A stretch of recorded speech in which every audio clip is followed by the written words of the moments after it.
नमस्कार मित्रांनो, competitive exams with Taufiq या यूट्यूब चॅनल तुमचं स्वागत आहे. तर लाडकी बहीण योजनेसंदर्भात एक महत्त्वपूर्ण अपडेट, महत्त्वपूर्ण न्यूज घेऊन आलेलं या व्हिडिओमध्ये, या सेशनमध्ये. तर हा व्हिडिओ तुम्ही पूर्ण बघा आणि जे नवीन व्ह्यूअर्स आहेत कॉम्पिटिटिव्ह एक्झाम्स विथ तौफिक या यूट्यूब चॅनल त्यांनी सबस्क्राईब करायला विसरू नका. तर तुम्ही क्रिएटिव्हवर थंबनेलवर पाहिले असाल की या महिलांचे अर्ज होणार बाद. या तुम्ही तर नाही ना, लगेच चेक करा. म्हणजे एक बातमी आलेली आहे की या महिलांचे अर्ज आता बाद होणार आहेत. तर त्यामध्ये कोणत्या अशा महिला आहेत, असे काय निकष आहेत ज्यामुळे त्यांचे अर्ज बाद होणार आहेत, हे आपण डिटेल बघणार आहे. तर अजिबात स्किप करू नका, पूर्ण व्हिडिओ हा पहा. तर पूर्ण बातमी बघू आता काय आहे.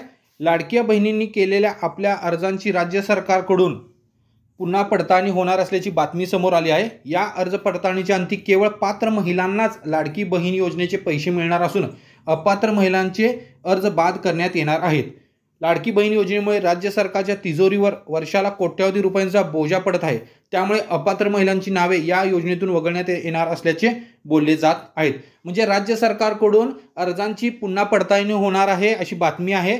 आणि त्यानंतर जे अपात्र महिला आहेत त्यांचे अर्ज बाद करण्यात येणार आहेत आणि जे पात्र आहेत त्यांनाच फक्त आता लाडकी बहीण योजनेचे पैसे मिळणार आहेत.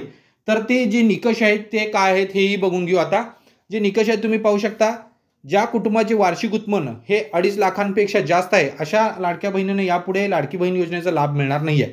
म्हणजे ज्या कुटुंबाचे वार्षिक उत्पन्न हे 2.5 लाखापेक्षा जास्त आहे त्यांना आता लाडकी बहीण योजनेचे पैसे मिळणार नाही आहेत.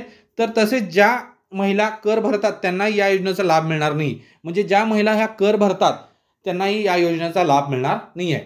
म्हणजे दोन आहेत, एक तर ज्यांचे वार्षिक उत्पन्न हे 2.5 लाखापेक्षा जास्त आहे आणि ज्या महिला कर भरतात त्यांनाही लाडकी बहीण योजनेचा लाभ मिळणार नाही आहे. हे बातमी आहे. आता पूर्ण डिटेल मी सांगितलेलं आहे की राज्य सरकारकडून अर्जांची पडताळणी करण्यात येणार आहे आणि पडताळणी अंती ज्या पात्र महिलांना आहेत त्यांनाच लाडकी बहीण योजनेचे पैसे मिळणार आहेत आणि बाकीच्या ज्या पात्र आहेत त्या पैसे मिळणार नाही आहेत. आणि त्याबरोबर त्यांनी दोन निकषही सांगितलेले आहेत की 2.5 लाखापेक्षा ज्यांचे जास्त उत्पन्न आहे, घरचे उत्पन्न, कुटुंबाचे वार्षिक उत्पन्न हे 2.5 लाखापेक्षा ज्यांचं जास्त आहे, तसेच जे महिला कर भरतात त्यांनाही या योजनेचा लाभ मिळणार नाही आहे. तर डिटेल बातमी तुम्हाला सांगितलेली आहे, जी न्यूज आहे लाडकी बहीण योजनेसंदर्भात.